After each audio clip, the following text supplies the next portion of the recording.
আজকে আমরা নবম দশম শ্রেণীর নবম অধ্যায় জেনারেল ম্যাথ এবং হায়ার ম্যাথের অষ্টম অধ্যায় নিয়ে আলোচনা করব এবং আমরা বেসিকটি বোঝার চেষ্টা করব। তোমরা এখানে দেখো, আমি এখানে লিখে রেখেছি ট্রাইগোনোমেট্রি। এখন ট্রাইগোনোমেট্রি মানে কি? ট্রাইগোনোমেট্রি মানে হলো তিন কোণের পরিমাপ। ট্রাইগোনোমেট্রি মানে হচ্ছে তিন কোণের পরিমাপ।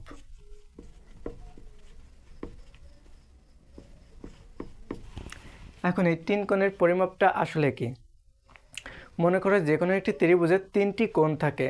এখন এই তিন কোণের যে পরিমাপ থাকে সেটা নিয়ে আমাদের এই ট্রাইগোনোমেট্রি বা তোমাদের নবম অধ্যায় এবং হায়ার ম্যাথের অষ্টম অধ্যায়।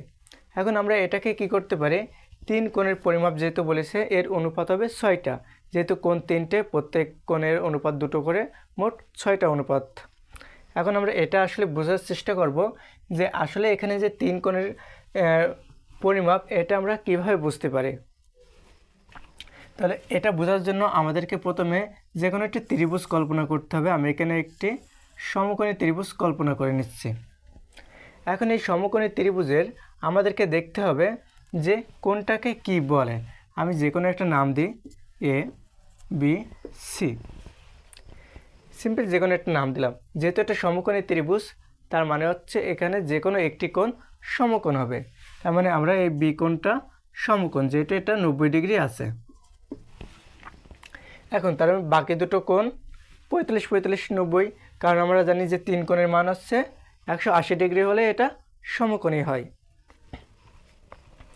এখন আমাদেরকে জানতে হবে যে এই কোণ তিনটেকে কি বলে এবং এটাকে আমরা কি বলে উপস্থাপন করতে পারি।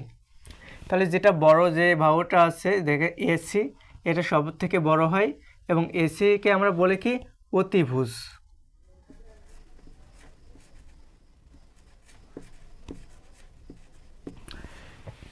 তাহলে এসিকে বলা হচ্ছে অতিভুজ এবং ইংরেজিতে বলা হাইপোটেনাস।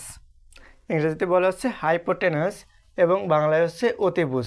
তার মানে কি? আমরা মনে রাখতে পারি যে ত্রিভুজের যে কোণটা বা ত্রিভুজের যে বাহুটা সব থেকে বড়, সেটাকে আমরা বলবো অতিভুজ।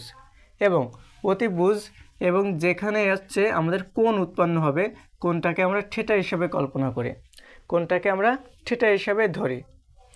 এখন তাহলে এটা যদি আমাদের কোণ হয়, তাহলে অবশ্যই কোণ সংলগ্ন যেটা থাকে সেটা হচ্ছে আমাদের ভূমি বা হচ্ছে সন্নিহিত বাহু। ভূমি,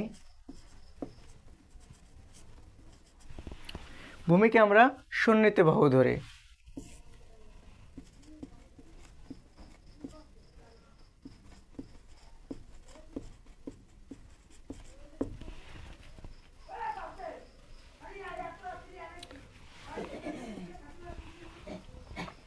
তাহলে ভূমিকে আমরা ধরি হচ্ছে সন্নিহিত বাহু।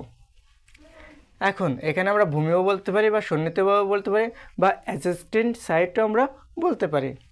এখন ভূমির অপর দিকে যে বাহুটা থাকে সেটাকে বলে হচ্ছে আমরা অপোজিট সাইড বা হচ্ছে বিপরীত বাহু।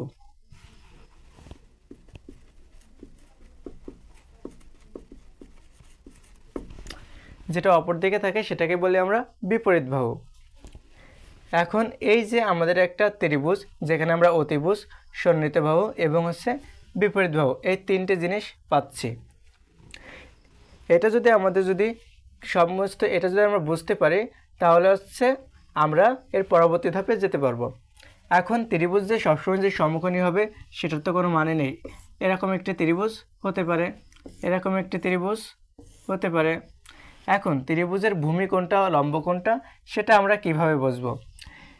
যেখানে হচ্ছে আমাদের কোণটা দেওয়া থাকবে, যেখানে কোণ অথবা থিটাটা দেওয়া থাকবে, সেই সংলগ্ন আমরা হচ্ছে কি ধরবো?